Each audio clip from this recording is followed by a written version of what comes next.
It is Friday, February the 2nd, a light college basketball card for Friday, but a huge card this Saturday. And we're going to get ready for the weekend by breaking down some of the games tonight on Friday. Big game breakdown, some best bets as well. Free plays galore from two of the best WagerTalk college basketball handicappers on the planet. We have Bryan Leonard from Las Vegas, Nevada, and straight from Pennsylvania, Puxatani Rob Vino, who saw his shadow or didn't see his shadow this afternoon. All I know, Brian, is going to be an early spring. So that's a good thing for all of us. But basketball is still here. It is wintertime, and we're going to break down some college hoops with Rob Bino and Bryan Leonard. And Bryan, I want to start with you. You know, you and I have been doing this for a while, since the 90s. And I remember back on Fridays, it used to be like four Ivy League games on Friday, and Yeah. then they play again on Saturday. We get a little bit of a deeper card now on Friday. The TV networks have gotten smart, and they put some of the big boys on. But I love that you're going old school here and breaking down an Ivy League Friday game, and it's always some unique Ivy League situations. They play Fridays, Saturdays, right? They take the week off for academics because they study. Princeton, Yale. This is a good one. What are you doing in this one here on a Friday night? Princeton against Yale. And I believe this is on ESPNU, national TV. Yeah, it should be an exciting game for the Ivy League to get on national TV, and got two of the stalwarts in that conference, Princeton and Yale, going up against each other, and a couple pretty good teams this year. Tigers of Princeton sit at 15-2 on the season, 3-1 in Ivy League play. The two losses were on the road to St. Joseph's and Cornell. The latter being their most recent game played, so they are off of a loss. Princeton's a very good shooting team with an offensive effective field goal percentage of 55.3. Defensively, they allow 50.8. The Yale Bulldogs, 13-6 on the season, a perfect 4-0 in league play. They've yet to play a league foe expected to contend for the league title. I went through every game that they played, and they don't even break the top 100 on any of the teams that they've played. So they've got a good record, but I don't think they've shown enough yet to be able to expect them to win here against a very good Princeton team. I think it all changes tonight, and the Bulldogs have an offensive effective field goal percentage of 50.9, defensively 49.4. So you rarely see a team that's got a 13-6 record that is just barely breaking even, a little bit ahead over that for the expected field goal percentage. Plus 1.5, not enough for me to want to back them at this point. They've failed to step up all season long when they play a good team, and we have Princeton rated about 8 places higher than Yale in our power rating. So Yale has won 8 of the last 9 games with their lone loss at Kansas. I expect Yale to taste defeat once again tonight. Princeton's a better team, and we will take the Tigers to beat Yale in this one. Tigers over the Bulldogs, says Bryan Leonard here for this Ivy League Friday clash. And Rob Vino, get back to you. First of all, I want to know, Rob, have you ever been to Puxatawny, Pennsylvania? How far is that from you? And second of all, Puxatawny Phil Rob's only gotten it right 30% of the time the last 10 years. So it probably means it won't be an early spring because he did not see his shadow. But I know you get it right more than 30% of the time. You're a college basketball expert. Ohio State, Iowa. You know, I was telling Brian, we used to not get games like this on Friday nights, but we get some Big Ten matchups, some Big East matchups. And this definitely looks like one of the better matchups tonight. Iowa, pretty high scoring team. Ohio State, what are they going to do in this one on the road? Yeah, I'm going to look over in this game, Steve. To me, you start adding these things up, and it looks like a recipe for offense here. Iowa at home this season, and again, this is an overall number, right? 91.9.1 points per game, so 91 points a game at home overall. That goes down to 79.4 inside the conference, but still almost 80 a game inside the conference. Obviously, better Big Ten defenses at home. When they faced a couple of lesser defenses like this Ohio State one, they played Nebraska, which ranks 10th. They played Michigan, which ranks 13th. They scored 94 and 80 in both of those games. So Iowa plays to the level of competition they always have. I don't know that there's much different with this team since Fran McCaffrey took it over years ago. But Ohio State, like I say, they fit right into that lower level defensive category. As far as Big Ten play is concerned, they rank 12th. They're giving up 78.6 a game on the road. You have to expect Iowa's going to be able to score points here. Top it off, Ohio State is last in the Big Ten in 3-point defense. Now, if this were a vintage Iowa shooting team, that would really be trouble. But I still think it could be problematic here. They still have guys that can shoot it like Peyton Sandefort. So Ohio State doesn't bring much resistance defensively into Carver Hawkeye tonight. However, the Iowa defense is always a concern, right? They haven't played good defense for quite some time. Again, not much has changed during the Fran McCaffrey era. Probably a welcome sight for Ohio State. What Ohio State does well and what they need to do in order to manufacture points all season long is score from inside the 3-point arc. Almost 51% of their points come from inside the arc. Iowa owns the league's worst 2-point defense. They don't block a lot of shots. They don't put up a lot of fight inside. So without any rim protection, Ohio State's guards are good at getting to the rim too. So there's not a lot there for Iowa to stop Ohio State from scoring. I think Ohio State finds their way to the rim. I think they get theirs. We probably get a track meet to ensue because at home, Iowa's usually able to dictate tempo. Most home teams are. Ohio State likes to go slow, but they'll probably get sped up here a little bit. Both of these teams, for what it's worth, overall in the nation, they sit inside the top 45 in offensive efficiency. So you've got two teams with way better offenses than defenses. I think Iowa, which comes off their worst shooting game this season against Indiana on Tuesday, I think it was, they only shot 35.4% from the floor. Worst game of the year. I think they bounced back here. And Ohio State's on a 3-0 over streak. I think they beat the closing number by 3.5, by 7, and by 15 in their last three. So 3 straight overs. I'm going to play this one over. I thought 156.5 was a little bit low for a game that looks like it should hit 160 plus. Ohio State, Iowa, going to play it up and over the number.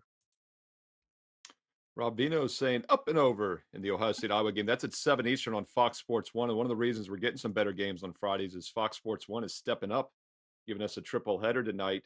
Rob's actually going to have a look at a free play on the late game, that San Jose State Nevada game in a moment. We also have Creighton Butler at 9 o'clock Eastern. So a comment in the live chat, and more importantly, the YouTube comments below. Let us know who you like tonight on Friday and which best bets you're looking at in college hoops. And throw in some advanced games for Saturday as well. It's a huge card tomorrow on Saturday. Comment below. We read all the comments. We reply back. Thumbs up, like, and don't forget, hit subscribe and hit that bell for instant alerts so you know when these shows go live throughout the week, and also when the standalone free play videos go up each and every day here on WagerTalk TV as well. And forgot to mention it earlier, I am Steve Merrill filling in for Joe Ranieri. And don't you worry, Joe Ranieri is doing fine. He's actually recording Bet On It right now, a special edition of Bet On It. And they had so much information that they ran long. So check that out here this weekend as well on WagerTalk TV with Kelly Stewart and company.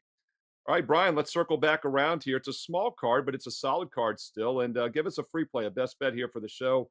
You know, I mentioned the Ivy League Friday, but something else I know you loved is your MAC action, MAC attack. Give us something to the MAC here for Friday night. Yeah, a little action tonight. Toledo and Akron, two teams that are fighting it out for the conference title right now. The Rockets sit at 14-7 on the season and an impressive 8-1 in conference play. The only loss coming is Central Michigan, 65-62. They're off 3 straight wins by margins of 25, 16, and 16 points. So, as Marco D'Angelo would say, they're coming in this game fat and sassy. Despite their very good record, the Rockets have a negative effective field goal percentage on the season. They're offensively at 53.2, defensively 54.7. How many teams? You can probably go through the rest of the country and find this is probably the only team that has a negative effective field goal percentage, and yet they're 14-7. The Zips will be the very first top 100 ranked squad Toledo has faced in MAC action. Big step up here for the Toledo Rockets. Akron's 16-5 on the year and the identical 8-1 mark in MAC play. Zips are a perfect 9-0 on its home court this season. And when looking at effective field goal percentage, Akron is at 53.6, defensively 49.2. So they've got a big edge, probably about 5% here overall. Money's coming on Toledo here, but we don't buy it. The week schedule makes the Rockets look even better than what they are, and I don't think they're that great. Give us Akron playing on, like I said, an undefeated home court for the chance to take the lead in the MAC and have the best record. So I'll back my alma mater, and we will take the Akron Zips, laying only 4. That's come down a little bit from the overnight. Akron, play Akron. That's a late game, by the way, 9 o'clock Eastern, ESPN2 national TV, one of the biggest national TV games tonight. So another primetime spotlight game. And by the way, I've also got a free play on that game on my page at wagertalk.com. You got to go check out, see if I agree with Brian Leonard or if I disagree with Brian Leonard. But that's my free play, Steve Merrill, WagerTalk.com. Spoiler alert, Brian Leonard is a brilliant man. All right, speaking of brilliant men, let's look at Rob Vino here for his free play. And I mentioned that's the 9 o'clock Eastern game. Don't want to give it away. Maybe I'm using the total. You never know. I don't disagree with the side, though. Let's look at the late game, though, on Fox Sports 1 at 11 Eastern, Rob Vino. A little late night action as you head into that huge Saturday card. San Jose State traveling to Nevada, Reno, thin air and altitude. Tickets are $9. Will that be a home court tonight or not for Nevada, Reno? What are you doing in that one? You would think Friday night at a college campus would be a pretty hot ticket, especially at that price, Steve. So I would expect the place to be pretty well full, pretty good atmosphere for the Nevada Wolfpack. And I kept this one real simple. I mean, to me, there were two ingredients here that were overwhelming enough to make this the best bet for the show. Let's start with the fact that Nevada's offense, like every other offense in the Mountain West this season, figures to get untracked here against San Jose State. It was a bumpy January for the Wolfpack. 67 points or less is what they scored in 4 of their 6 games. However, when they got to face a defense that was poor in Wyoming, they're 9th out of 11 in the league, they did rack up 98 points. So that sets the stage for tonight because San Jose State's been a lousy defense all season long, but they've been beyond lousy as of late. Last 5 games, San Jose State's allowed their opponents to shoot between 50.7% and 68.2% from the floor. It's a crazy number right there to give up 5 straight games. 3-point shooting just as bad. I mean, they're letting these teams shoot between 43 and 52.5% in their last 5 games. So I have no doubt that Nevada, which put up 98 against Wyoming, facing an even worse defense, and now they're at home, probably gets up and down and scores pretty easily in this game. The other side of the coin, though, is the San Jose State offense, which is the better half of this team. They actually sit inside the top 85, both 2-point shooting and 3-point shooting in the nation. And they've been able to score against some pretty good MWC defenses. So I think they'll probably score here in the month of January. Their last 7 games, they were able to score 65 or more in 6 of those, or excuse me, in 7 of 8. And then in 6 of those 8, they were able to score 70 plus.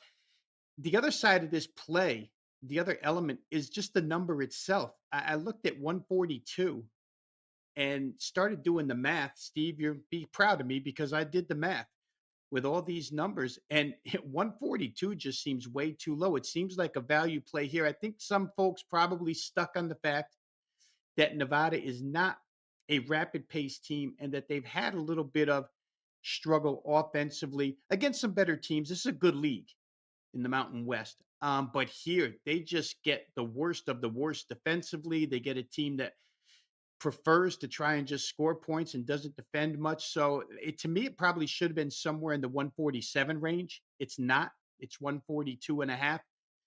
Take that opportunity right now. I think the offense of Nevada, I think the matching offense of San Jose State, and the value in the number here. And once again, we say it a lot on these shows, but we're betting against numbers. We talk an awful lot about teams, strengths, weaknesses, technical trends, situations, all that other stuff. But the bottom line is we're betting against numbers here, and I think this one's too soft. So we played up and over 142 and a half. Rob Vino playing the late night game, 11 o'clock Eastern, national TV, up and over State and Nevada. All right, we're going to get to the gold sheet play of the day here in just a moment. But first, I'm going to give you a little bonus best bet here on the show as well. I'm going to look at one of the early games tonight at 7 Eastern in college hoops. Not one of the national TV matchups, but this game actually has maybe the biggest money move of the day, and that's going to be a home underdog, Niagara, plus 3.5. This line opened as high as 5.5, even plus 6 overnight, and it's been all the way bet down to 3.5. We're even seeing some threes now at some of the offshore leading indicator books. So there's been some heavy sharp money on Niagara. And I agree with that move for a couple reasons. First of all, it is a rematch. And we talk about revenge, and revenge is often overused in college basketball because this time of the year, almost half the games on the board are second meetings, and somebody theoretically has revenge. And revenge normally works better with the home team and the better team. And that doesn't technically qualify here because Nevada's on the road with a weaker record. But what I'd love to do in second meetings is to dig into the box score from the first meeting. And I think this one points towards Niagara for a couple reasons. First of all, they played way back on December 1st. St. Peter's is one of the worst offensive teams in the country. They're in the 330s for efficiency out of 362. Much better defense, though, than Niagara. Niagara's a much better offensive team. Yet when they played on the road at St. Peter's, shot 56%, including 38% from three-point range. They had a 15-point advantage from three-pointers made, yet they only won by 5. That means they were minus 10 points from two-point range and the free throw line. Niagara had a 13 free throw attempt edge. I think that shows that they're dominating down low. And they also had an 8 rebound edge. So I look for Niagara to dominate interior here against a bad offensive team. And even though they're on the road, I'm not sure revenge is really a motive, but I think the misleading box score from the first meeting does set up some value with Niagara. And the sharp money's agreed. Once again, this line has dropped from 6, 5.5 down to 3.5.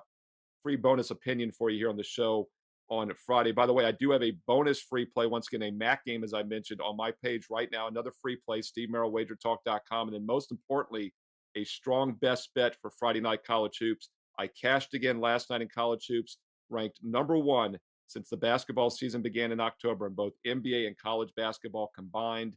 And we're going to keep it going into this weekend. It's a huge card. I love the Saturday card as well. Not a bad time to check out the daily plays for 25. Or don't forget that Super Bowl to Super Bowl promo is available right now.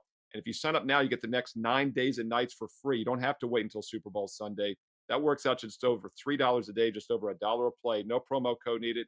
It's on my page, Steve Merrill, Brian Leonard, Rob Vino, everyone's page.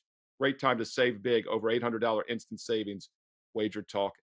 All right, let's get to that gold sheet play of the day. And we know it's a small card on Friday when the gold sheet dares to disagree with Rob Vino. My goodness, I think this might be the first time all season this has happened on the show. And the one great thing about the betting markets is that, the markets, it's a two-way market. You can make a case for both sides, and that's what we do here on this show. We give you the reasoning why we like certain sides or totals. Rob, of course, liked the over. I thought he made a great case for it. A gold sheet here coming with the under in that same game, though, between Iowa and Ohio State. And the gold sheet points out that Iowa's last 6 games have been played at a notably slower pace in the first 2 months of the season. So we'll see if that continues tonight. Ohio State also playing a slower tempo at 301 this season.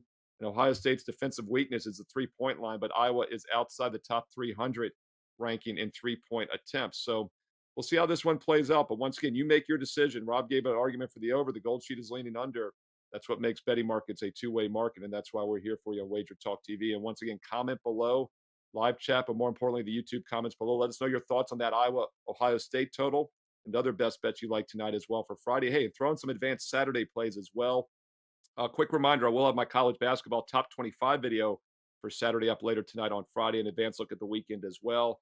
And while you're here, be sure to check out Brian Leonard, Rob Vino, and myself, Steve Merrill. Strong best bets for Friday into the weekend. Huge card Saturday and Sunday. Look, guys, there's no NFL pro football, no real college football. I think there's an all-star game, but this is the first weekend since August we've had no football. Not a bad time to get on board and make some money with college and pro basketball. And don't forget about NHL hockey as well. Brian does quite well on the ice.